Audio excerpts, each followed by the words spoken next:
नमस्कार, मैं दिनेश और आप देखना शुरू कर चुके बोलता एमपी की खास मुलाकात में दतिया विधायक राजेंद्र भारती हमारे साथ आज मौजूद हैं। थोड़ी चर्चा में शामिल होने को लेकर ये कितनी सच्चाई है, आधी हकीकत आधे फसानों पर आज यही चर्चा विधायक राजेंद्र भारती से हम रूबरू होंगे। सर नमस्कार। नमस्कार। सर, एक चर्चा दौड़ रही है बड़े जोरों शोरों से कि भाजपा में शामिल होने को लेकर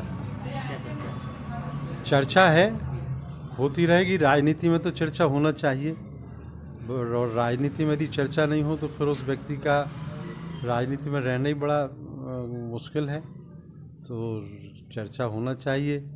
और जहाँ तक आपने दूसरी बात कही है, तो इसके लिए भारतीय जनता पार्टी के जो बड़े नेता हैं वो हमसे लगातार ऑफ़र हमको दे रहे हैं, हमसे बात कर रहे हैं, लेकिन अभी हमारा ऐसा कोई विचार नहीं है और ये आगे देखा जाएगा। चर्चाओं पर सर पूर्ण विराम लगेगा या फिर चर्चाएं होती रहेंगी या फिर चर्चाओं पर एक विराम लग जाएगा कि राजेंद्र भारती भाजपा में शामिल होंगे? चर्चाओं पर विराम नहीं लगेगा, चर्चाएं होती रहेंगी जब तक लोगों के पेट में दर्द नहीं होगा। चर्चाएं बराबर चलती रहेंगी। सर, बताया जाता है कि भाजपा, जैसे आप बता रहे हैं कि भाजपा के बड़े नेता हमारे संपर्क में हैं, तो ये संपर्क अभी भी बना हुआ है कि संपर्क कहीं ना कहीं टूट गया है? नहीं, लगातार संपर्क है। संपर्क क्यों टूटेगा? हम विधायक हैं, लोगों से मिलना जुलना रहता है। विधायक की हैसियत से भी लोगों से मिलना पड़ता है। बड़े नेता हैं, बड़े मंत्री हैं, तो मिलना पड़ता है। क्षेत्र के बारे में, जन समस्याओं के बारे में तो मुलाकातें तो होती रहती हैं। जैसा कि न्यू जोनिंग टोली कमेटी को लेकर संयोजक नरोत्तम मिश्रा रहे, लाखों कार्यकर्ताओं और बड़े से बड़े नेताओं को उन्होंने भाजपा में शामिल किया। क्या कभी ऐसी चर्चा हुई कि नरोत्तम मिश्रा ने आपको शामिल होने को लेकर चर्चा कही हो या आपने कही हो?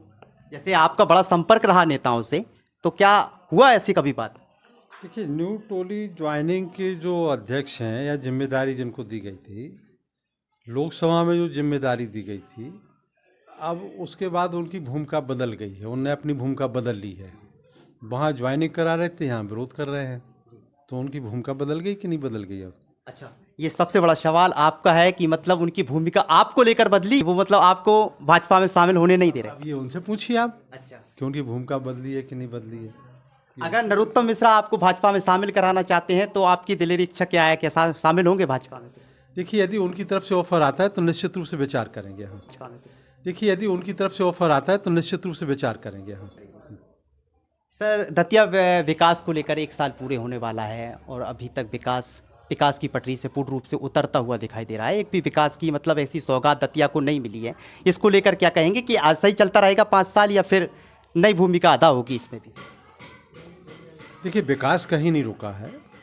मध्य प्रदेश शासन बीजेपी का शासन है। यदि वो विकास रोकना चाहता है तो रोके, लेकिन ये अवश्य हुआ है इस बार कि जो अभी बरसात हुई उससे जो विकास के काम दिख रहे थे, सीवर लाइन है, सड़क है, पाइपलाइन है या और जो काम है, उनकी पोल अवश्य खुल गई है कि पिछले 15 वर्षों में विकास के नाम पर भ्रष्टाचार हुआ है। इसकी पोल खुल गई हो, जनता के सामने ये बात आ गई है। 1 साल में कोई विकास के काम नहीं रुकते हैं। विकास निरंतर रूप एक सतत प्रक्रिया है, विकास होता रहेगा। हमारा भी क्षेत्र है, हमारे पिताजी का क्षेत्र रहा, जिला रहा, तो जिला बनाने में बड़ा महत्वपूर्ण योगदान रहा। जिला शुरू से ही है दतिया जिला, आज तक डबरा तो जिला ही नहीं बन पाया। और दतिया प्रारंभ काल से ही, जब मध्य प्रदेश का गठन हुआ तब से दतिया जिला है, तो ये बहुत बड़ी उपलब्धि है। जबकि 2 तहसील का जिला था उस समय, तो 2 ब्लॉक का जिला था, तो ये उपलब्धि बहुत बड़ी है। राजघाट परियोजना है, तो ये कांग्रेस टाइम में हमारे पिताजी लाए, वो आज भी किसानों के लिए जीवनदायिनी योजना है। तो ये ऐसे काम हुए हैं जो जनता के लगातार हित में आज भी सतत रूप से जारी हैं। ऐसा कोई काम वहाँ तब नहीं हुआ है कि आज आपको काम दिखाई दे और कल आपको मौके पर दिखाई नहीं दे। उसका लाभ जनता को जितने भी 15 सालों में काम हुए हैं, अधूरे हैं, अपूर्ण हैं, गुणवत्ता विहीन हैं और उनका लाभ जनता को नहीं मिला। आप रिंग रोड देख लीजिए, अधूरी पड़ी है। सीवर लाइन देख लीजिए, अधूरी पड़ी है। कोई भी काम आप उठा के देख लीजिए, सारे काम अधूरे पड़े हुए हैं, किसी का लाभ जनता को नहीं मिला। हाँ, उनका अवश्य विकास हो गया 15 सालों में, या जब से वो मंत्री और विधायक बने हैं तब से उनका, पहले आप उनकी माली हालत देख लीजिए, और मंत्री बनने के बाद 2024 में 23 में उनकी हालत देख लीजिए। पहले 10 रुपये मांगते थे बसों से, अब 10,000 करोड़ के मालिक हो गए। तो ये उनसे हिसाब पूछिए कि उनके पास कहाँ से इतना पैसा आ गया। अब हमसे पूछते हैं विधायक निधि का 1 साल के हिसाब पूछते हैं, अपने 15 साल का हिसाब, 1 साल में 3 करोड़, और 15 साल में 45 करोड़ हो गए कि नहीं हो गए?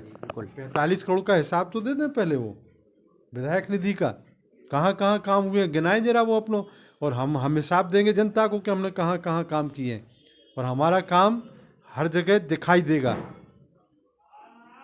45 करोड़ का वो हिसाब बता दें, हिसाब भी पूछते हैं वो, तो वो हिसाब बताएं और हम जनता को हिसाब देंगे। तो सर विकास कांग्रेस टाइम में हुए हैं, अब केवल विकास के नाम पर भ्रष्टाचार हो रहा है। नगर पालिका भ्रष्टाचार का अड्डा बनी हुई है, तहसीलें भ्रष्टाचार का अड्डा बनी हुई है, पुलिस थाने भ्रष्टाचार के अड्डे बने हुए हैं। कोई भी कार्यालय, ऑफिस, कहीं भी आप जाएं, जितनी सरकारी योजनाएं चल रही हैं, आंगन, चाहे महिला बाल विकास हो, चाहे कोई भी विभाग हो, पंचायत हो, हर जगह आपको भ्रष्टाचार दिखाई देगा, गुणवत्ता विहीन काम दिखाई देंगे। लूट के अलावा 15 साल में कुछ नहीं हुआ जो आज भी हो रहा है। आपका ड्रग्स, जुआ, सट्टा, आपके अवैध जो हथियार, कट्टे, ये आज भी कितने ज़्यादा हो गए हैं, आप देखिए तो। कैसे मुक्त होगा सर दतिया इन चीज़ों से? दतिया की जनता ने 75% तो उनसे ही मुक्ति पाली जो लाए थे, जो इन सब चीज़ों को, जिनने ये संस्कृति पनपाई है, जो इस संस्कृति को यहाँ लाए हैं, जिनने उत्पत्ति उस संस्कृति की है, उनका ही अंत जनता ने कर दिया है। अब ये बचे खुचे जो अधिकारी कर्मचारी हैं, जो ये उनके इशारे पे आज भी ये सब गड़बड़ झाला कर रहे हैं, रही सही कसर उनकी ही पूरी हो जाएगी, और ये निश्चित रूप से इन सब का अंत होगा। चलिए, हमारी विधायक राजेंद्र भारती जी से बात चल रही थी। उन्होंने बताया कि दतिया लूट, डकैती, भ्रष्टाचार का एक अड्डा बन चुका है। कैमरामैन आकाश के साथ दिनेश, बोलता MP तक।